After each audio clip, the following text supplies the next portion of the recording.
Xin mến chào quý khán thính giả đã đến với kênh Lúa Vàng. Quý vị thân mến, trong chương trình đọc truyện đêm khuya đêm nay, chúng tôi xin gửi đến quý vị truyện ngắn Trở về từ lầm lỗi của tác giả Đức Bình. Quý vị thân mến, câu chuyện là một bức tranh chân thực về cuộc đời đầy sóng gió của Sơn, một người đàn ông từng lạc lối trong quá khứ giang hồ và những sai lầm vấp ngã đau đớn. Giữa những tháng ngày tối tăm, khi tưởng chừng như mọi thứ đã mất hết, Sơn đã tìm được tia hy vọng từ chính tình yêu chân thành của vợ, tiếng cười của con và sự giúp đỡ từ những người bạn tốt. Chính sự sẻ chia thấu hiểu và những bàn tay chìa ra đúng lúc từ bạn bè đã giúp Sơn tìm lại chính mình và thấy được ánh sáng nơi cuối con đường. Xin mời quý vị cùng lắng nghe câu chuyện cảm động này để thấy rằng dù cuộc đời có bao nhiêu giông bão, chỉ cần có tình yêu thương và niềm tin vào những điều tốt đẹp thì mỗi con người đều có thể tìm thấy được lẽ sống, sức mạnh để vượt qua mọi bão giông, và hơn hết là cảm nhận trọn vẹn sự ấm áp của hạnh phúc gia đình. Và sau đây, dưới diễn đọc của Thu Hà, xin mời quý vị chúng ta cùng thưởng thức. Sẩm tối giữa lúc đang mưa to, bỗng có một người đàn ông mặc đồ giản dị, xách một cái ba lô cũ vội vàng chạy đến chỗ tôi đỗ xe.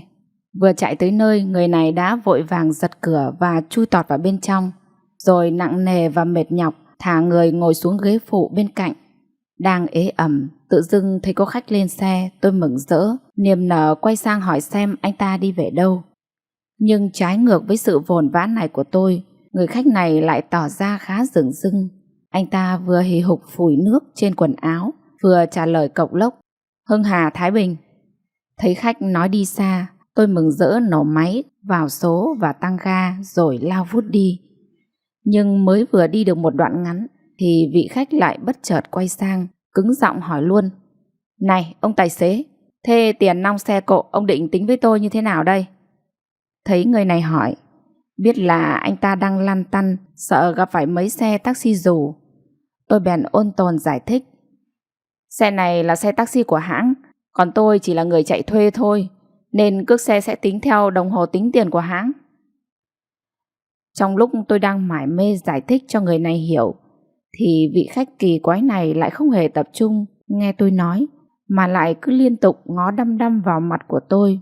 Rồi hình như là tay này vừa đột nhiên nhận ra người quen, nên cậu ta bỗng vỗ tay đánh đét một phát vào đùi và vồn vã hỏi dồn: Hình như có phải anh là anh Tài Mù, trước ở cùng em mấy năm ở trại giam núi Dầu trên Bắc Thái không?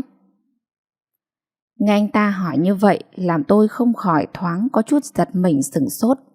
Vì giữa nơi xa lạ như thế này, bỗng nhiên có người gọi đúng biệt danh trước kia của mình. Vì thật sự là ở đây chỉ có một số rất ít người biết về cái quá khứ bất hảo trước đây của tôi. Vì vậy tôi cũng ngơ ngác, buột miệng hỏi lại ngay: Đúng rồi, tôi Tài Mù đây. Nhưng sao cậu lại biết rõ về tôi như thế? Đáp lại lời nói này của tôi là một tràng cười đầy sảng khoái từ vị khách bên cạnh. Vừa cười, anh kia vừa dí ngón tay chọc vào mặt của mình, chỉ vào cái hình xăm một con cua to tổ chảng nằm trình hình ở ngay giữa trán, rồi cười hô hố nói luôn: Thế em hỏi thật là bây giờ đại ca có còn nhận ra con cua này của em không? Vừa thấy hình xăm đó, tôi lập tức nhận ra đây chính là thằng Sơn, biệt danh khi trước là Sơn Chập, quê ở Hưng Hà bên Thái Bình. Vốn dĩ trước đây cậu này từng bị tù tội vì tội cố ý gây thương tích cho người khác, nên dạo đó đã từng ở cùng với tôi một thời gian khá dài. Khi hai anh em tôi đều cùng nhau đi thụ án ở trại núi Dầu khoảng hơn chục năm về trước. Nhưng do cũng lâu lắm rồi, anh em chúng tôi không có dịp gặp gỡ, thành ra đột nhiên gặp mặt thì cũng rất khó nhận ra. Hèn gì khi vừa nhìn thấy nó lên xe, tôi cũng đã cảm thấy có một cảm giác gì đó rất là thân thuộc. Nhận ra đứa đàn em thân như ruột thịt ở cùng trong trại tù ngày xưa, tôi thảng thốt kêu lên: Ôi, anh nhận ra rồi, mày là Sơn, đúng là thằng Sơn Chập, em của tao đây rồi. Làm sao mà anh quên được mày? Gì thì gì, anh em mình đã ở với nhau suốt gần 4 năm trời trong trại. Có với nhau bao nhiêu là ân tình cơ mà. Chỉ tại lâu lắm rồi mới gặp lại mày thôi. Thấy cả hai bên đều nhận ra nhau, Sơn Chập nhà ta tỏ ra vui lắm. Cậu ta cười hì hì và nói với tôi với vẻ rất biết lỗi. Đại ca xá tội cho thằng em dại này. Cũng chỉ tại thằng em mải làm ăn để nuôi vợ con quá, nên lâu rồi chưa có thời gian tìm đến thăm đại ca. Thành ra tí nữa thì đã bị đại ca của mình quên mất mình rồi. Nghe Sơn Chập nói vậy, tôi cũng chỉ biết đỏ mặt cười trừ để thay cho câu trả lời. Nhưng thật ra là trong lòng lại rất áy náy, vì lỗi là tại ở phía tôi. Vì từ lúc tôi ra tù đã luôn tìm cách tránh né, không liên lạc hay gặp gỡ gì với cậu ta và các bạn tù nữa. May mà Sơn Chập lại chẳng hề để ý đến việc này, nên cậu ta vẫn cứ hồ hởi hỏi tiếp. Sao? Lâu nay anh sống thế nào? Thế anh về đã lâu chưa? Sao đang đâu lại mò ra tận cái xứ khỉ ho cò gái này để lái taxi như thế này hả? Hèn gì dạo trước mấy lần em cũng bỏ thời gian mò đến nhà của đại ca ở quê mình tận bên Hưng Yên để tìm. Nhưng mà tìm mãi không gặp được anh chị và các cháu. Sau dò hỏi thì thấy những người hàng xóm ở đó họ bảo là anh đã bán nhà và đưa vợ con chuyển đi nơi khác sống lâu rồi. Thấy cậu em tỏ ra vẫn quan tâm đến cuộc sống của mình, tôi đành thành thật kể lại cho nó nghe. Thật ra là tôi đã ra tù và về nhà cũng đã lâu lắm rồi, từ đận cuối năm 2012 cơ. Nhưng vì ở quê, dân tình ở đó rất hay xì xèo về quá khứ tù tội của mình. Thành ra sau này, sau khi ra tù được một thời gian ngắn, nhằm để tránh điệu tiếng, tôi và vợ đã quyết định bán nhà rồi kéo các con về quê vợ để lập nghiệp. Từ dạo dọn về đây ở, tôi đi lái xe taxi thuê kiếm ăn. Vì thế nên anh em mới mất liên lạc, thành ra cũng ít có dịp gặp gỡ mấy anh em cũ như Sơn. Thế là được đà, hai anh em tôi thi nhau lôi kỷ niệm trong tủ ra ôn lại với nhau. Trong lúc đang ôn nghèo kẻ khổ, tôi tiện mồm hỏi luôn sang về chuyện nhà của Sơn. Thấy tôi nhắc đến chuyện vợ con, Sơn Chập quay sang cười hô hố bảo luôn. Ôi giời, thế ra anh không nhớ gì à? Còn em lại cứ tưởng là đại ca đã biết em lấy vợ rồi chứ. Vợ em chính là cái Ngân, cái con bé mà đợt cuối năm 2009 chả đã đi cùng em lên thăm các anh ở trại núi Dầu còn gì. Em vẫn nhớ ngày ấy, anh chẳng nằng nặc xui em phải lấy nó mãi đấy thôi. Nghe Sơn nhắc lại chuyện cũ, tôi lại chợt nhớ ra chuyện trước đây.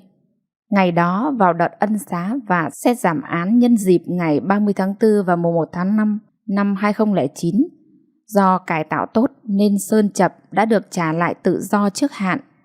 Ra trại được tầm nửa năm thì Sơn Chập lại lọ mọ mò lên trại thăm tôi, đúng như lời hẹn hò trước đó của hai anh em. Khi còn ở tù với nhau, tôi nhớ lần ấy lên thăm tôi, Sơn Chập có dẫn theo một cô gái rất trẻ và xinh gái. Lần đó hai đứa này còn lần mò ra tận chỗ đội của tôi đang lao động để xin với cán bộ quản giáo cho vào gặp riêng tôi ở đó. Lúc gặp nhau qua lời Sơn Chập giới thiệu, tôi mới biết là cô gái đi cùng tên là Ngân, cũng là người yêu của cậu ta. Tuy chỉ mới lần đầu gặp gỡ, lại chỉ tiếp xúc với nhau trong một khoảng thời gian rất ngắn, nhưng tôi cảm thấy rất mừng cho Sơn, vì thấy Ngân tỏ ra là một người con gái rất hiền lành, tốt bụng và thật thà. Hôm đó khi ba anh em tôi ngồi với nhau, thấy hai đứa nó đều có vẻ không vui, tôi bèn hỏi lý do, thì Sơn Chập và người yêu cũng chả giấu giếm gì, kể lại luôn mọi việc ở nhà cho tôi nghe. Thì ra là sau khi ra tù về nhà, Sơn cũng bị mọi người dè bỉu, bị phân biệt đối xử và xa lánh không khác gì tôi. Đi xin việc ở đâu cũng bị người ta tìm cách từ chối khéo. Nên đợt mới về không có việc làm, cậu ta chỉ loanh quanh ở nhà ăn với ngủ. Chơi chán rồi lại lần mò sang nhà hàng xóm ở gần đó để chơi. Vì nhà cô bé Ngân kia vốn dĩ trước đây là hàng xóm thân thiết, mà cô này vốn dĩ lại là bạn thân của người yêu cũ trước khi đi tù của Sơn. Nên cứ khi nào rảnh rỗi là Sơn lại tìm sang nhà Ngân chơi. Nhưng cũng rất oái oăm. Chính vào thời điểm đó thì Ngân lại vừa bị một kẻ khốn nạn ruồng rẫy. Thằng Sở Khanh này tên là Thảo, vốn là người cùng làng và trước đây cũng có một thời gian làm cùng công ty may với Ngân. Chẳng biết là yêu đương kiểu gì mà khi vừa biết Ngân có thai thì thằng đó lại vừa dỗ dành lại vừa ép buộc, tìm mọi cách để ép cho bằng được người yêu phải bỏ cái thai ấy đi. Sau đó lại trở mặt, phủi hết trách nhiệm và âm thầm lệnh mất. Ngày đó trong một lần đến chơi thì bà Tròn, mẹ của Ngân, đã kể lại chuyện của Ngân bị thằng kia ruồng rẫy cho Sơn Chập nghe. Lại tin tưởng nhờ vả cậu ta đi tìm bắt hộ kẻ hại con gái mình, để đưa thằng đó về nhà bà ta nói chuyện cho rõ ràng, yêu cầu thằng này phải có trách nhiệm với Ngân. Đang lúc rảnh rỗi lại chưa có việc gì làm, nên khi nghe cô Tròn kia nhờ vả, Sơn ta liền vui vẻ nhận lời, rồi lọ mọ bỏ công sức đi tìm kiếm. May sao chỉ mất có vài hôm thì đã rình tóm được thằng Thảo khốn nạn kia. Thế là cô cậu bèn hùng hổ lôi cổ con chó ấy, bắt phải vào nhà để nói chuyện với Ngân và bố mẹ cô ta. Nhưng không ngờ khi đến nhà, do đã biết gia đình Ngân vốn dĩ toàn người hiền lành và rất yếu thế, nên trong khi nói chuyện, thằng Thảo kia lại càng được nước làm tới. Sau khi nói qua nói lại được một lúc, không hiểu đôi bên lời qua tiếng lại tranh cãi thế nào, bỗng thằng Thảo đột nhiên xô ghế đứng phát lên, trỏ tay vào giữa mặt của Ngân, buông một câu xanh dần: "Nói thật với cô và ông bà ở đây, tôi chẳng có trách nhiệm gì sất. Chắc gì đứa con đó đã là con của tôi. Cô đã dễ dãi với tôi thì cũng có thể dễ dãi với những thằng khác. Sao cô và nhà cô không tìm những thằng ấy để mà bắt chúng phải có trách nhiệm với cô?" Nói xong không đợi cho mọi người ở đó kịp phản ứng, thằng này đã vội xăm xăm lao thẳng ra cổng, định cứ thế mà bỏ về. Tuy bị thằng Thảo kia tỏ ra rất ngang ngược, lấn át như thế, song cả nhà Ngân cũng chẳng dám có thái độ gì. Đến cả ông Tiêu, bố của Ngân, cũng chỉ biết ngồi ngây ra mà vặt đầu vặt tai, chẳng nói được câu nào cho nó ra hồn. Còn bà mẹ và cái Ngân thì chỉ biết kêu trời, rồi ôm nhau khóc ầm cả lên. Đang thơ thẩn ngoài cổng, thấy tình cảnh như vậy, tự dưng cái máu iêng hùng của Sơn Chập lại nổi lên. Thế là cậu ta liền lao ra, xông vào túm tóc thằng này lại, hùng hổ quật nó xuống sân, đấm bồm bộp vào cái mặt khốn nạn của thằng Thảo. Tuy bị Sơn Chập vô cớ thượng cẳng chân hạ cẳng tay, đấm đá cho một trận rất ư là nên thân, song vốn dĩ đã không còn lạ gì cái tính côn đồ hung hãn của cậu ta. Thằng Thảo kia cũng không dám có phản ứng gì, mà chỉ biết nằm im dưới đất chịu trận, rồi tìm cách giãy giụa lựa thế để thoát ra, vội vàng lao ra lấy xe máy bỏ chạy mất dép. Còn về phía Sơn Chập thì sau khi thằng kia bỏ chạy đi rồi, thấy ở lại cũng không giải quyết được gì, nên cậu ta cũng vội vàng xin phép rồi tếch về luôn. Bẵng đi mấy hôm, một bữa vô tình đi qua nhà Ngân thì Sơn bất ngờ bị mẹ Ngân gọi lại. Vào tới trong nhà, bà Tròn bíu tay Sơn vừa khóc vừa bảo: "Tại bữa trước thằng Thảo bị cháu đánh cho đau quá, nên có lẽ nó sợ quá đã bỏ nhà trốn đi mất rồi. Mà cô đây cũng sang gặp nhà bố mẹ nó để nói chuyện, xong không ngờ bố mẹ nó cũng thất đức y như thằng con của họ, cũng chối bỏ trách nhiệm, lại còn đuổi cô ra khỏi nhà nữa. Còn cái Ngân nhà cô thì vì việc này mà nghĩ quẩn, tự nhiên lại bỏ việc, rồi bỏ ăn bỏ uống, cứ ru rú nằm ở trên gác xép tránh mặt mọi người. Mọi người trong nhà cũng đã hết lời khuyên bảo, nhưng nó lại chẳng chịu nghe, toàn nằm khóc, rồi chẳng chịu ăn uống gì cả. Thế có khổ cô chú không cơ chứ?" Nghe người mẹ đau khổ kia ca thán như vậy, Sơn chỉ biết lựa lời an ủi cho qua chuyện, lại hứa sẽ tìm cách giúp Ngân vượt qua cú sốc này. Thấy thế bà Tròn tiện thể năn nỉ luôn: "Dù gì cháu cũng học cùng với thằng lớn nhà cô, lại chơi thân với anh em cái Ngân từ nhỏ. Mà cô thấy từ trước đến giờ mấy đứa nhà cô cũng quý mày lắm, nên cô nhờ cháu thỉnh thoảng lại qua nhà cô, rủ em nó đi chơi và nói chuyện, động viên em nó hộ cô với. Chứ cứ để em nó nghĩa quẩn rồi lại làm liều tìm đến cái chết thì khổ cô chú lắm cháu ạ." Thế là không biết khi đó là do bị quỷ thần xui khiến thế nào, mà vừa nghe bà Tròn nói như vậy thì Sơn Chập đã lại vui vẻ gật đầu cái rụp, khẳng khái nhận lời, hứa là sẽ tìm mọi cách giúp đỡ để giúp Ngân lấy lại thăng bằng trong cuộc sống. Thế rồi kể từ sau cuộc trò chuyện ấy, cứ 1-2 hôm cậu ta lại đến nhà rủ cái Ngân đi chơi. Nhưng ở đời hiếm ai học được chữ ngờ. Chỉ sau hơn 1 tháng gần gũi thì Sơn và Ngân đã cảm mến, rồi thành ra không biết yêu nhau từ lúc nào. Vốn trong cái làng nhỏ của Sơn, chuyện tình cảm yêu đương trai gái chẳng giấu được lâu, nên chỉ sau một thời gian ngắn, tiếng tăm xì xào được dịp bùng lên. Rồi cả làng cả tổng, ai cũng biết Sơn và Ngân yêu nhau. Sau khi biết chuyện, bạn bè của Sơn liền xúm vào can ngăn cậu ta. Bọn nó bảo với Sơn: "Mày bị dở hơi à? Cái Ngân đã bị thằng Thảo chơi cho nát bét ra, mày lại còn định dây vào nữa làm gì? Không lẽ mày định làm trò cười để cho cả làng này nó xem hả?" Không những thế, có đứa còn ác mồm ác miệng, độc địa rỉ tai bảo cậu ta: "Chi tại mày là cái loại ngựa non háu đá, từ trước đến giờ chưa được ngủ với gái bao giờ, nên mày chưa có kinh nghiệm. Giờ gặp đứa từng trải như con Ngân, bị nó lừa rồi bị đưa vào chồng cho thì khổ. Mà mày cứ ham hố phang cho lắm vào, rồi con Ngân nó chửa ếnh ra đấy, không khéo lại bị nhà con ấy xích mẹ nó lại, rồi đéo chạy được nữa đâu." Bị tụi bạn trong làng nói ra nói vào nhiều quá, thành ra đợt đấy Sơn cũng nản chí. Mà đã thế không ngờ là ông Tiêu, bố của Ngân, lại cũng cực lực phản đối, không cho con gái mình yêu Sơn, vì ông này chê Sơn Chập là người mới đi tù về và không có công ăn việc làm. Rồi chuyện này cũng đến tai Sơn Chập, khiến cậu ta cũng rất bực tức, nhưng vẫn cố nhịn cho qua vì nể mặt người yêu. Còn về bên này, sau khi biết Sơn và Ngân yêu nhau, thì bố Sơn lại chê nhà Ngân nghèo nên cũng không đồng ý. Đã thế mẹ đẻ của Sơn lại còn bí mật bỏ công đi nghe ngóng, rồi sau khi đã khéo léo dò hỏi qua chỗ mấy bà bạn thân của mình, vốn sống ở gần nhà cô bé Ngân kia xong xuôi, thì vừa lúc về đến nhà, mẹ Sơn đã lôi con trai mình ra một chỗ và giãy giời lên: "Ôi giời ơi, sao mà mày ngu thế hả con? Sao bao nhiêu chỗ tử tế thì không đến, tự dưng lại đâm đầu vào cái chỗ nhơ nhuốc đấy cơ chứ? Tao nói cho mày biết, cái Ngân đấy nó lằng nhằng lắm, chừa rồi nạo mấy lần với cả thằng Thạo rồi kia kìa.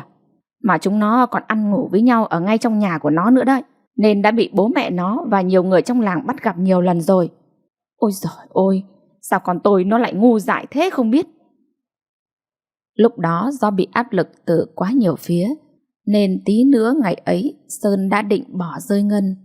Nhưng đúng vào lúc ấy thì ông em này mới lại nhớ ra là còn phải lên trại thăm tôi, vì đã chót hứa với tôi từ lúc mới ra tù rồi. Nên khi cái Ngân nằng nặc đòi đi theo thì cô cậu liền tặc lưỡi cho cô bé kia đi cùng. Nhớ đến đây tôi giảm ga quay sang bảo Sơn: "À, anh nhớ ra nó rồi. Nhưng anh vẫn nhớ sao ngày ấy hai đứa mày chả bảo với anh là cả gia đình bọn mày đều phản đối không đồng ý cơ mà." Thấy tôi hỏi như thế, một thoáng buồn bỗng lướt nhanh trên khuôn mặt của Sơn Chập. Nhìn cậu ta như vừa già thêm hàng chục tuổi. Chắc tại vì tôi đã vô tâm vô tình nhắc đến những ký ức không vui thì phải. Sơn chậm chạp kéo lùi cái ghế đang ngồi về phía sau. Cậu ta khóa ghế ngã ra và bấm nút để hạ kính xuống. Mất một lúc lâu, Sơn vẫn cứ ngồi lặng im đăm đăm nhìn về phía trước mặt mà không trả lời. Có lẽ những đoạn ký ức buồn ngày trước đang đè nặng lên trái tim, làm cậu ta buồn thì phải. Một lúc sau có lẽ đã bình tâm lại, Sơn lấy thuốc châm liền 2 điếu cho cả tôi và nó. Sau khi bập bập rít liền mấy hơi rồi thả khói mịt mù, chợt cậu em quay ra nói với tôi: "Anh này, đời là bể khổ, còn bọn tù tội như anh em mình thì suốt đời chìm trong biển khổ anh nhỉ." Trước câu hỏi đầy tính triết lý này của Sơn, tôi chỉ biết gật đầu đồng cảm, vì với những người đã từng sống dưới đáy của xã hội như hai đứa chúng tôi thì hỏi rằng còn có cái khổ đau và uất hận nào mà chưa từng trải qua cơ chứ. Đến lúc này Sơn mới chậm rãi trả lời câu hỏi lúc trước của tôi. Cậu ta trả lời bằng một giọng buồn buồn: Đợt đấy chi phí để lên Bắc Thái thăm anh toàn là tiền Ngân đi vay hộ em.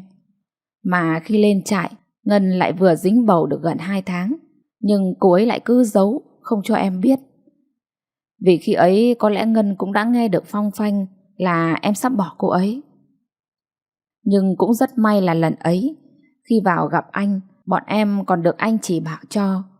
Chứ em nghĩ nếu không thì có lẽ kiếp này hai đứa bọn em chẳng thể đến với nhau được. Nghe nó nói như vậy, tôi cũng mới sực nhớ ra vụ cậu ta bị tôi mắng. Chả là lần ấy, lúc ba người ngồi ở bên bờ suối nói chuyện với nhau, sau khi nghe chú em ấy kể lại đầu đuôi cơ sự, tôi chỉ cười rồi hỏi: Mày là hào hán kiểu gì đấy hả Sơn Chập? Anh vẫn cứ tưởng mày giang hồ trượng nghĩa như thế nào, hóa ra lại cũng chỉ là loại giống như con chó thạo kia, định chơi con gái người ta xong là vội vàng cắp đít chạy mất tăm mất tích. Mà anh nói thẳng này, đã là giang hồ thì đã dám yêu dám thương thì phải yêu thương cho đến cùng kỳ chứ. Tao là tao ghét nhất cái loại giang hồ nửa mùa kiểu như mày đấy. Sau khi bị tôi lên lớp thuyết cho một chàng, thấy chú em nhà ta vẫn ậm định đánh trống làng, tôi mới vỗ vai nhẹ nhàng bảo: Đời đàn ông thì phải nhiều sóng gió, phận đàn bà phải lắm chuân chuyên. Mà theo tao nhận xét, xem ra cái Ngân là một đứa con gái tốt, vừa hiền lành chịu khó, lại yêu mày thật lòng. Nếu mày dám lấy nó sống hạnh phúc cả đời với nó, thì mới đúng là Sơn Chập, đàn em của thằng tài mồ này. Nhớ đấy em ạ. Thế là không ngờ, sau khi nghe tôi nói như vậy, Sơn Chập lại thay đổi thái độ, nói là sẽ nghe lời tôi khuyên bảo, hứa là sau khi về đến nhà sẽ xin phép bố mẹ mình cho phép cưới Ngân làm vợ. Kể tới đây thấy tôi gật gù tỏ vẻ rất tán đồng, Sơn lại mạnh dạn kể tiếp. Có lẽ cũng là do duyên phận của vợ chồng Sơn. Thế là sau đó bỗng dưng Sơn lại hiểu ra, đã là giang hồ thì phải dám làm, dám chịu. Thế là sau khi về đến nhà, cho dù bố mẹ Sơn có cố tình ngăn cản thế nào, thì Sơn vẫn cứ bỏ ngoài tai, nằng nặc đòi hai cụ ấy đi với Sơn sang nhà Ngân để xin lấy Ngân cho bằng được. Giữa lúc hai gia đình còn chưa thống nhất được câu chuyện cưới hỏi, thì Ngân lại bất ngờ thông báo đã có chữa được hơn 1 tháng, thế mới gay gò không cơ chứ. Biết chuyện con gái có chữa, biết nhà mình đã vào thế yếu, nên cô tròn bèn kín đáo bàn riêng với Sơn và Ngân, rồi muối mặt tìm sang nhà Sơn để nói chuyện với bố mẹ cậu ta để lo vụ cưới hỏi. Bố mẹ Sơn cũng vì nghĩ cho đứa cháu nội của mình đang nằm trong bụng Ngân, nên cũng cắn răng mà đồng ý làm mấy mâm cơm để hai đứa này ra mắt họ hàng. Không ngờ mọi việc tưởng như đã được giải quyết một cách ổn thỏa như thế, thì ông Tiêu lại vô tình gây chuyện. Thấy gia đình Sơn đã đồng ý làm đám cưới, bố Ngân được thể lại đòi hỏi phải cưới to, tiền sính lễ phải nhiều. Thế là hai nhà này đột nhiên trở mặt rồi sinh sự với nhau. Bị bố mẹ chửi cho một trận vô cùng thậm tệ, Sơn cảm thấy vô cùng xấu hổ và nhục nhã. Thế là cậu ta lại lên cơn điên, lẳng lặng vác dao sùng sục đi sang nhà Ngân. Khi đến nơi vào nhà, Sơn không nói không rằng, lừ lừ rút dao ra nghiến răng cắm phập nó xuống mặt bàn uống nước, rồi trợn trừng mắt lên tuyên bố là sẽ giết bất cứ ai nếu còn dám nói đến chuyện cưới hỏi của cậu ta. Thế là vì thế, chuyện cưới hỏi của Sơn và Ngân cũng coi như là đã đi tong. Nhắc lại chuyện tình trắc trở của mình, tự dưng Sơn Chập im lặng ngồi ngây ra mất một lúc. Rồi cậu ta lại đốt thêm một điếu thuốc nữa mới lại chậm rãi kể tiếp. Đầu đuôi là tại tính của Sơn Chập vốn rất sĩ diện, nên lúc đấy vẫn rất sợ mang tiếng với gia đình, lại sợ bạn bè chế giễu là mình chỉ là đứa ăn hại. Mặt khác Sơn lại còn vì bị áp lực sợ điều tiếng của dân làng. Đã thế cậu ta lại thêm phần uất ức với đòi hỏi có phần quá đáng của bố Ngân, nên lúc đó Sơn đã quyết định sẽ chia tay Ngân. Thấy Sơn tìm gặp và ngỏ lời muốn chia tay, Ngân cũng không hề phản đối, mà chỉ lặng lặng gật đầu đồng ý, rồi ôm mặt khóc nức nở bỏ chạy về nhà. Tuy là người chủ động, Nhưng chia tay với Ngân xong, vì vẫn còn rất yêu Ngân nên Sơn Chập cũng buồn và suy nghĩ rất nhiều về việc này. Vì vậy, thời gian sau đó, Sơn bỏ nhà đi lang thang vật vờ ở mấy nhà đứa bạn thân cùng cảnh tù tội để tìm cách tránh mặt và không gặp lại Ngân nữa. Còn bên phía Ngân thì do bị bố mẹ cô ấy ép buộc bắt phải phá bỏ đứa con, rồi bắt cô này phải vào nhà người nhà ở trong Nam để sinh sống. Thế nhưng Ngân lại không chịu nghe theo, mà vẫn cứ cương quyết bằng mọi giá giữ lại đứa bé. Thế rồi 3 tháng nữa cũng lặng lẽ trôi qua cái vèo. Bụng Ngân cũng vì thế cứ mỗi ngày một to dần ra, nên không thể giấu giếm xóm làng được nữa. Thế là sợ dân làng đàm tiếu, bố Ngân bực mình đuổi cổ con gái ra khỏi nhà. Sau khi bị đuổi khỏi nhà, Ngân theo mấy đứa bạn gái ở trong làng lên thị trấn thuê nhà trọ để ở, rồi xin vào làm ở công ty dệt may Sao Vàng. Thi thoảng những lúc nhớ nhà, nếu có về nhà thì Ngân cũng phải lẩn lút, lựa lúc bố Ngân đi vắng thì mới dám mò về. Chuyện tình cảm yêu đương của Sơn với Ngân tưởng cứ như thế là xong, nhưng có lẽ tại hai người này duyên nợ khó dứt nên không ai cưỡng lại được số phận và mệnh trời. Không ngờ là chỉ sau đó chưa được 1 tháng, vào một buổi tối bỗng nhiên lại có thằng bạn tù cũ mò đến nhà Sơn. Thằng này rủ Sơn và một số thằng khác cùng nó kéo lên thị trấn để giúp bọn của thằng này phang nhau với mấy thằng đầu gấu làm cai bốc vác ở đấy, vì bọn kia tranh cướp bến bãi làm ăn với nhóm của nó. Đang lúc chán đời thấy nó rủ, thế là Sơn hùng hục vác phóng lợn theo tụi nó đi luôn. Nhưng không may cho Sơn và đám bạn của cậu ta, hôm đó lại bị rơi ngay vào bẫy của bọn bên kia. Không ngờ bọn Sơn Chập bị bọn bên kia chơi bẩn, hẹn đánh nhau nhưng tránh mặt, lại còn gọi điện báo công an để đón lõng và phục bắt đối phương. Thế nên khi Sơn và tụi bạn mới đến nơi hẹn, vừa mới dàn quân còn chưa kịp làm gì thì đã thấy bốn phía súng bắn chỉ thiên ầm ầm.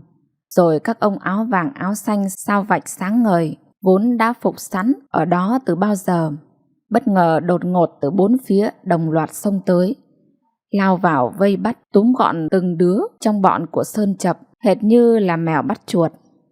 Bị truy đuổi gắt gao, đám bạn của Sơn Chập lớp thì bị ngã xe hoặc là bị tự va vào nhau, ngã lăn lê bò toài ra đường. Đa phần đều là bị bắt ngay tại chỗ, còn một vài đứa thấy thế nhanh chân bỏ chạy thì cũng bị lực lượng công an đón lõng gần đó bắt lại ngay sau đó. May sao cho Sơn Chập là khi đó lại ngồi xe sau cùng nên vẫn may mắn còn kịp phản ứng. Vừa thấy công an xông ra thấy nguy, Sơn Chập đành xách con phóng lợn nhảy tót ra khỏi xe, rồi chẳng còn phân biệt được đường lối hay phương hướng gì nữa. Cứ thấy có đường mà lại ít công an là Sơn phi một mạch về phía đó. May sao còn được trời Phật run rủi nên Sơn mới may mắn thoát ra được. Khi thoát ra được bên ngoài, cậu ta cứ thế cầm dao mà cắm đầu cắm cổ chạy trối chết. Không biết là trời xui đất khiến thế nào mà Sơn lại may mắn phi ngay vào một dãy trọ ở gần một cái chợ cóc gần đấy. Lúc này tất cả các phòng đều đang đóng cửa, chỉ có một phòng ở cuối dãy là vẫn còn mở cửa. Thấy thế Sơn liền vội vàng chạy tới đẩy cửa và chui tọt vào trong để trốn. Vào tới bên trong, Sơn vội đảo mắt ngó nghiêng, thấy trong nhà tuy vẫn bật điện nhưng gọi mà chẳng có ai trả lời. Thế là Sơn bèn nhanh nhẹn giấu luôn con dao đang cầm xuống dưới gầm giường để đề phòng sau đó khi không may bị bắt thì còn có cơ sở để mà chối tội với công an. Sau khi đã cất giấu xong xuôi, Sơn vội vàng lẩn luôn ra phía sau, định bụng tiện thể đi tìm xem ở đó có còn lối nào để thoát thân không. Đang loay hoay nhìn ngó thì ôi trời, một cảnh tượng kỳ lạ bỗng hiện ra trước mặt, làm Sơn bỗng nhiên đứng khựng lại, vì cậu ta không thể tài nào tin vào mắt mình nữa khi nhìn thấy Ngân với cái bụng chửa to tướng đang lúi húi một mình nấu cơm ở đấy. Vì không có bếp ga, bếp điện nên đang phải nấu bằng một cặp lồng Liên Xô cũ, cũng không có củi mà phải bắc gạch và đun bằng ly lông và giấy vụn mới tải chứ. Giống hệt như lúc Sơn Chập và bọn tôi vẫn còn ở trong tù, vẫn thường hay đun nấu trộn theo một kiểu giống y xỉ như thế. Nhận ra Ngân, Sơn chỉ kịp sững sờ khẽ gọi tên cô ấy, rồi lặng người đi, đờ đẫn trơ mắt ếch ra mà đứng nhìn. Còn Ngân cũng đã kịp nhận ra Sơn, nên cũng sững sờ không kém. Ngân hoảng hốt đánh rơi cái đĩa sứ đang cầm, thảng thốt đứng lên, đưa mắt nhìn Sơn chân chối. Thời gian lúc đó bỗng như dừng lại, không trôi nữa. Bỗng bên ngoài có tiếng xôn xao, rồi có tiếng chân của nhiều người đang rầm rầm chạy tới. Thì ra phía công an theo dấu của Sơn lúc này cũng đã vừa đuổi tới nơi. Đến trước cửa phòng trọ của Ngân, thấy bên trong đèn sáng, đoán bên trong có người, nên đám người đuổi theo liền dừng lại, ngó nghiêng tìm kiếm, rồi xôn xao bàn luận với nhau. Lại có tiếng của một ai đó vừa nói ra lệnh rất to: các anh em phải chú ý, kiểm tra và rà soát thật kỹ những chỗ khả nghi ở xung quanh khu vực này, xem là thằng đấy có chạy vào đây không. Vừa rồi còn có người báo là thấy nó vừa chạy vào đây cơ mà. Thấy thế, Ngân vội vàng chạy nhanh tới, dùng sức đẩy luôn Sơn vào cái hố xí 2 ngăn ở phía sau, đóng cái cửa liếp che cửa lại thật cẩn thận, rồi lại tất tả chạy vội vào nhà, đi ra phía cửa trước để gặp mấy người kia. Còn phần Sơn thì cứ ngồi im như thóc ở trong đó, mặc cho lũ ruồi nhặng vo ve ở bên tai, còn chân thì liên tục bị muỗi tấn công, âm thầm giọng tai lên nghe để dò xét xem tình hình bên ngoài diễn biến như thế nào. Sơn nghe thấy Ngân chủ động chào hỏi mấy người công an kia khá to, rồi khi bị bọn họ hỏi về tung tích của Sơn Chập thì không ngờ Ngân lại vẫn tỉnh bơ và trả lời rất bình thản: dạ đúng là vừa rồi cháu vừa thấy có một người cầm dao chạy rất nhanh qua đây, sau đó trèo qua tường rào bảo vệ chợ ở trước mặt và chạy về phía cầu Pháp. Có lẽ chắc bây giờ người đó cũng đã chạy được một đoạn khá xa rồi. May sao khi thấy Ngân trả lời rành rọt như thế thì mấy chú công an kia lại cũng tin ngay, nên sau khi dò hỏi thêm một vài câu chiếu lệ nữa cho xong, thấy không tìm hiểu thêm được manh mối gì, mấy người công an đang có mặt ở đấy mới chịu lục tục kéo nhau bỏ đi. Một lúc sau, đợi cho đám người bên ngoài đã rút đi hết, Ngân mới vội vàng đóng cửa lại, chạy xuống gọi Sơn ra. Đến lúc này thì Sơn mới dám lò dò từ trong hố xí chui ra. Sau khi ra bể nước rửa ráy xong, Sơn liền theo Ngân đi vào nhà. Đến tận lúc này cậu ta mới có dịp nhìn kỹ nơi Ngân đang ở. Đập vào mắt Sơn lúc đó là một căn nhà ngói đổ tường siêu và rất tồi tàn. Hai vách tường hai bên lại là tường mượn của nhà bên cạnh, còn cửa giả thì toang hoang siêu vẹo và mục nát. Giường chiếu thì vô cùng tồi tàn, đến cả cái chăn cũng đã rất cũ rách, vá chằng vá đục. Nhìn thấy cảnh ấy, tự dưng Sơn Chập thấy khóe mắt mình cay cay. Vậy là tối hôm đó Sơn đã ở lại và ăn cơm với Ngân. Trong lúc hai người ăn cơm, Ngân mới tranh thủ kể lại cho Sơn biết về những nỗi cơ cực khi phải sống một mình ở đó ra sao. Sơn ngồi nghe Ngân kể mà nước mắt cứ chảy ra. Thế là không cần suy nghĩ, Sơn quyết định sẽ ở lại đó với Ngân, sẽ lấy Ngân làm vợ và sống cùng cô ấy. Vậy là đêm hôm đó, hai đứa đã chính thức trở thành vợ chồng, đã ngủ với nhau buổi đầu tiên của đời vợ chồng trong căn nhà trọ rách nát ấy. Sáng hôm sau ngủ dậy, hai đứa ngâm mì tôm ăn sáng với nhau, rồi Sơn đèo Ngân đi làm bằng cái xe đạp Phượng Hoàng đã cũ của Ngân. Đưa vợ đến chỗ làm xong, Sơn lầm lũi đạp xe về nhà. Đến nơi, Sơn vào nhà gặp bố mẹ. Trước mặt hai đấng sinh thành, cậu ta đã quỳ xuống xin bố mẹ cho phép cậu ta từ bỏ gia đình để đến sống với Ngân. Biết là một khi Sơn mà đã quyết định một việc gì rồi thì đến trời cũng không ngăn được, nên cho dù rất bực mình vì không bảo được con, nhưng cuối cùng bố của Sơn cũng chỉ dám chốt hạ có một câu: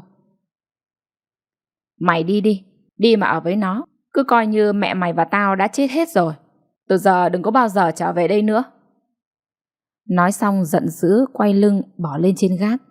Còn mẹ Sơn thì vì thương con nhưng lại sợ chồng, nên chỉ biết khóc lóc ầm ĩ rồi xông vào giữ Sơn lại. Nhưng Sơn thì vẫn cương quyết dứt áo ra đi, chỉ với một câu thề bất hủ để lại: dù thế nào thì con vẫn là con của bố mẹ, Nhưng sau này con sẽ về, chỉ khi nào con đã có nhà riêng và tự lo đủ cuộc sống của gia đình riêng của con. Con thề dù khổ sở nghèo túng thế nào, con cũng sẽ không dám nhờ vả gì gia đình nhà mình đâu. Thế là chỉ với một bộ quần áo đang mặc trên người, cùng với 140.000 trong túi, Sơn đã bỏ nhà ra đi ở với Ngân. Hai đứa này đã thành vợ thành chồng theo cái kiểu không thể nào kỳ quặc hơn được nữa. Tối hôm ấy đi làm về và về đến nhà trọ. Sau khi nghe Sơn kể lại đầu đuôi câu chuyện, Ngân cứ khóc và liên tục trách móc Sơn vì cậu này đã cư xử chưa phải đạo với bố mẹ mình. Cô ấy nằng nặc bắt Sơn phải về xin lỗi bố mẹ đẻ cho bằng được, nhưng bị Sơn gạt đi và không chịu nghe. Tối đó sau khi ăn cơm tối xong, Sơn đi về đến nhà một đứa bạn ở gần đấy để vay tiền. May mà đứa này cũng là một đứa tốt bụng nên đã thương tình cho vay được một ít tiền. Sáng hôm sau Ngân nghỉ làm, cùng với Sơn đi mua sắm đồ dùng cho gia đình bé nhỏ của mình. Lúc ấy Sơn mới biết cuộc sống khi xa gia đình khắc nghiệt như thế nào. Cái gì cũng không có, cái gì cũng thiếu và cũng cần mua. Thậm chí vợ chồng này còn phải tự lo từ cái tăm trở đi. Sau đó Sơn lập tức lăn lộn lao vào kiếm tiền, làm đủ các việc có thể, kể cả là vi phạm pháp luật. Có những lúc khổ quá, cứ tưởng là sẽ không thể nào vượt qua được ấy chứ. Có lần hai vợ chồng nhà này còn không có tiền để đong gạo thổi cơm nữa. May mà lần ấy nhờ có cái lụa em gái Ngân đập con lợn tiết kiệm, giấm dúi bơm cho hai đứa một ít tiền thì mới lo tạm được vài ngày. Lại có nhiều bữa Sơn còn phải ăn cơm với cả bột canh như là lúc còn ở tù để nhường đồ ăn lại cho vợ. Nghĩ lại cũng thấy khổ nhục. Đã vậy cái thai trong bụng vợ Sơn lại rất yếu. Thời gian đấy Ngân liên tục bị đau bụng, ra máu và dọa sảy thai. Vì vậy cô này không đi làm được nữa, mà toàn phải xin nghỉ ở nhà để đi nằm viện dưỡng thai. Biết chuyện mẹ Sơn vẫn giấu bố cậu ta, lần mò tìm đến nhà trọ, tìm cách để giúp đỡ vợ chồng Sơn. Nhiều lần mẹ Sơn khóc lóc giấm dúi cho vợ chồng Sơn tiền, nhưng hai người này lại không chịu nhận. Đang kể đến đây bất chợt Sơn thở dài, rồi quay sang hỏi tôi. Thế anh Tài còn nhớ ngày xưa em với anh bị cùm kỷ luật từ ngày còn ở trại giam Núi Dầu ấy không? Chính là lần đầu tiên khi anh em mình gặp nhau ấy. Lúc ấy cả hai cùng bị dính kỷ luật cùng một ngày, rồi sau đấy lại còn cùng bị đưa đi cùng chung một chỗ. Em hỏi thật, đại ca còn nhớ ngày đó anh đã hay nói với em gì không? Nghe chủ em nhắc tới chuyện này, tôi trả lời ngay. Ôi giời, quên sao được. Lần ấy anh bị kỷ luật vì tội úp sọt, đánh thằng Tú Đen phải đi trạm xá. Tổ sư cái thằng nhà ở ngõ Tự Do Hà Nội án cướp hiếp gì đấy chứ. Ngày ấy anh phang nó chỉ vì cái tội hay lươn lẹo của thằng này. Ai đời nó lại tưởng thằng Tài mù anh là gà nên dám lừa bán rượu đều pha bằng cồn y tế cho anh. Còn chú mày thì vì dám thửa cái dùi làm bằng bàn chải đánh răng để định dắp tâm lấy một pha của thằng Quân Chọc người Quảng Ninh còn gì. Nhờ thế mà tụi mình mới biết nhau, rồi sau thấy hợp mới rủ nhau về sống chung một quẫy còn gì. Nghe tôi nói lại chuyện cũ, Sơn khe khẽ gật đầu. Sau khi khẽ lúc lắc cái đầu mấy lần cho đỡ mỏi, cô cậu lại nhẹ nhàng tiếp lời. Có lẽ em đã rất có duyên nên mới được làm đàn em của anh, được anh dạy bảo. Ngày đó trong khi anh tỏ ra rất lì lợm, trải qua một thời gian dài bị cùn kẹp khổ ải, mà vẫn cứ luôn âm thầm cắn răng để chịu. Cho dù đã bị cùm đến nỗi bị toét cả chân, lại còn vừa phải chịu đựng ăn đói mặc rét và ở bẩn. Đã thế đến vệ sinh ỉa đái cũng phải làm ngay tại chỗ. Vậy mà anh vẫn không hề kêu ca hay oán thán lấy nửa lời. Trong khi đó em thì lại hoàn toàn ngược lại. Cứ suốt ngày rên rẩm ca thán, than khổ, kêu là chán và buồn, nên chẳng liên tục bị anh mắng như chó suốt còn gì. Em nhớ anh vẫn thường bảo em là khổ như thế này thì đã thấm tháp gì, sau này sẽ có những lúc bọn mình sẽ còn phải chịu đựng nhiều sự buồn khổ đớn đau hơn thế này gấp cả tỷ lần ấy chứ. Đó là lúc chúng ta phải sống trong sự cô đơn và tuyệt vọng em ạ. Đợi Sơn nói xong, tôi mới quay sang hỏi ngược lại cậu ta. Thế mày ngẫm xem lời anh nói có đúng như thế không? Còn anh thì anh vẫn cứ mãi mãi tin như thế. Sơn không trả lời ngay, mà khe khẽ buông một tiếng thở dài, rồi gật đầu để tỏ ý xác nhận những lời tôi nói khi xưa là đúng. Ông em nói với vẻ ngậm ngùi: sau này ngẫm lại, em mới thấm thía là đúng như thế thật anh ạ. Anh nói không sai một câu nào. Thì ra phải đến khi ở với Ngân thì Sơn mới hiểu là không có gì khổ hơn khi phải sống trong cô đơn lạc lõng giữa đời. Sống mà không có một người thân nào ở bên cạnh, không có ai gần gũi, quan tâm và chia sẻ với mình. Đấy mới đúng là sự thật, là tột cùng của sự đau khổ. Cuộc hôn nhân đã vô tình đẩy vợ chồng Sơn đến tận cùng của cô đơn và tuyệt vọng khi bị gia đình hai bên từ bỏ, làng xóm xa lánh dị nghị và coi thường. Đến bạn bè của họ cũng không một ai thông cảm, mà lại luôn lên mặt khinh rẻ và dè bỉu. Vì thế bỗng dưng Sơn và vợ tự dưng lại trở thành những kẻ không có gia đình và người thân.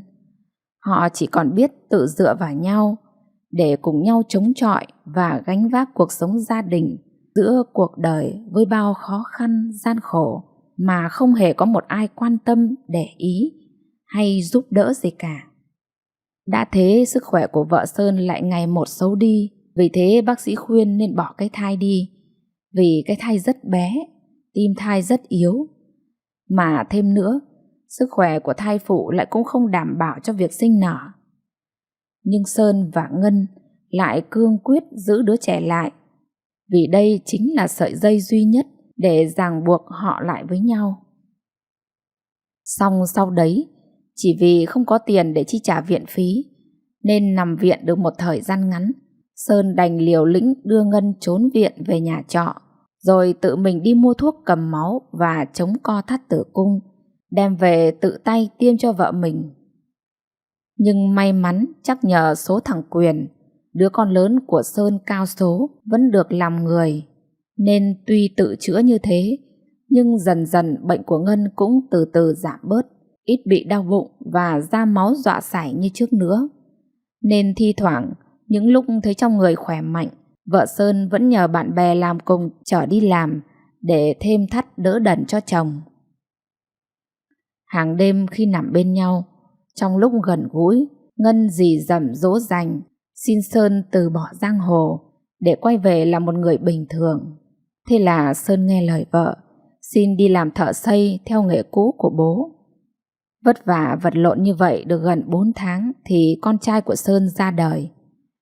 Hôm đó đang ngủ say thì Ngân đột ngột vỗ vào người chồng và gọi Sơn dậy, bảo là có lẽ cô ấy sắp đẻ rồi.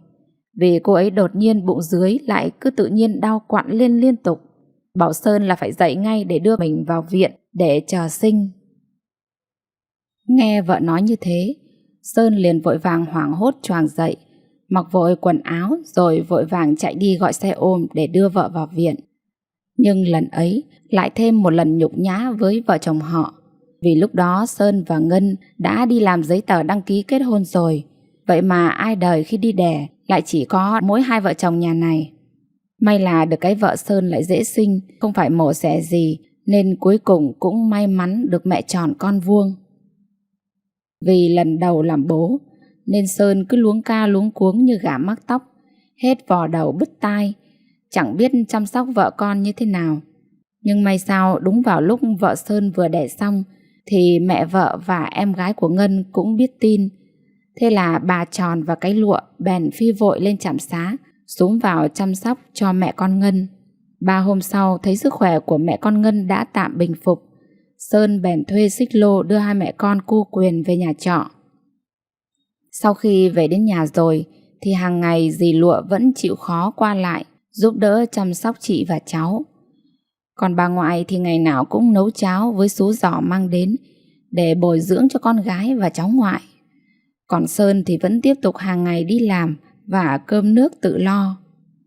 Sau khi sinh được độ 2 tuần, thấy sức khỏe của mẹ con Ngân cũng đã khá ổn định, bà ngoại và cái lụa cũng ít qua lại nữa.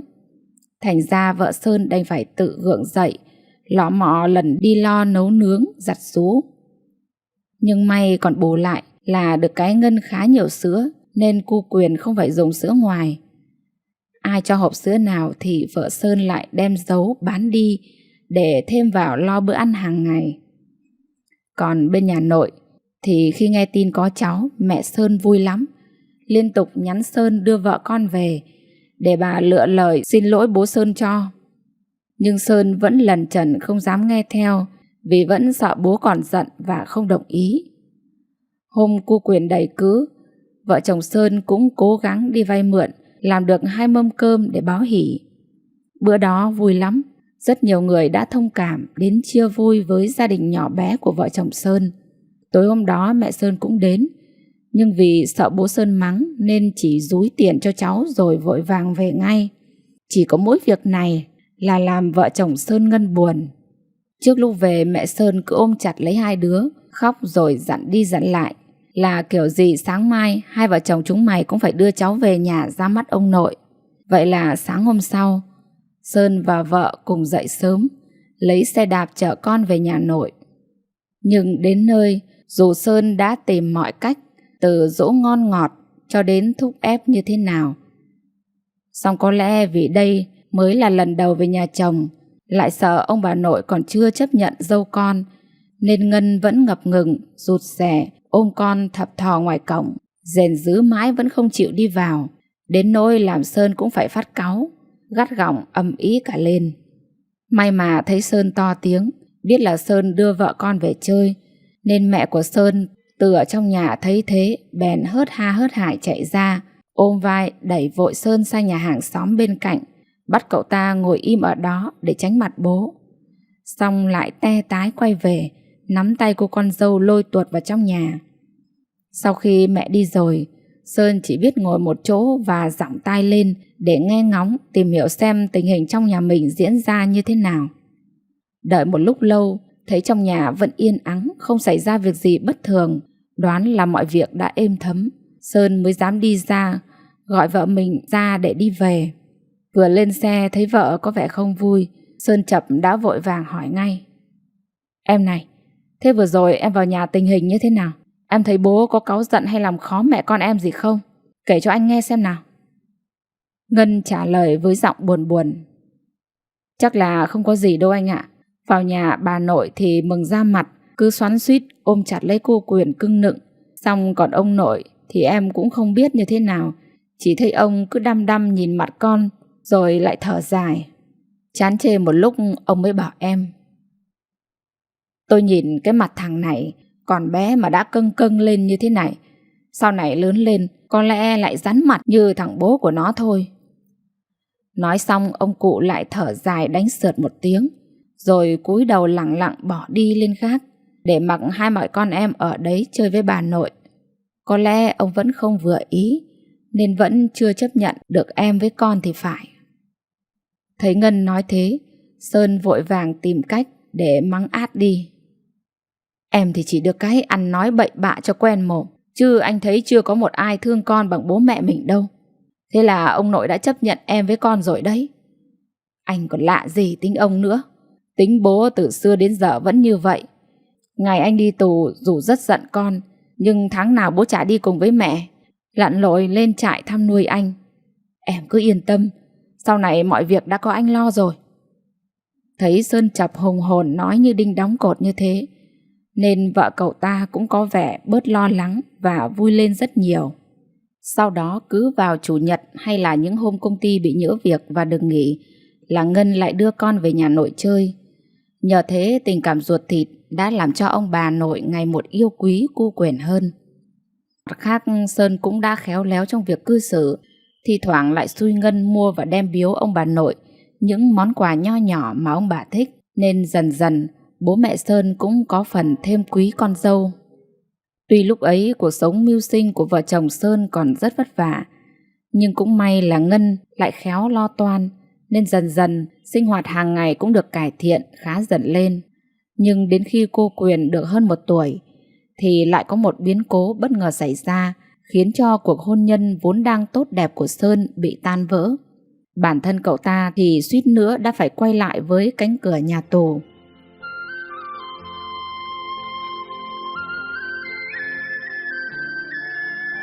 Quý vị thân mến, cuộc đời giang hồ đã dạy cho Sơn và những người như anh nhiều bài học đau đớn. Nhưng cũng chính từ những nỗi đau đó, Sơn mới nhận ra được giá trị thực sự của tình yêu và gia đình. Những vết thương thể xác có thể lành, nhưng vết thương tâm hồn, sự cô đơn và cảm giác bị xã hội ruồng bỏ mới thực sự là nỗi đau khôn nguôi. Quý vị thân mến, quý vị vừa nghe xong phần 1 của truyện ngắn Trở về từ lầm lỗi của tác giả Đức Bình. Xin hẹn gặp lại quý vị ở phần 2 của bộ truyện này. Những tình tiết hấp dẫn và bất ngờ sẽ được hé mở. Còn bây giờ xin chúc quý vị có một giấc ngủ thật ngon. Xin kính chào và hẹn gặp lại.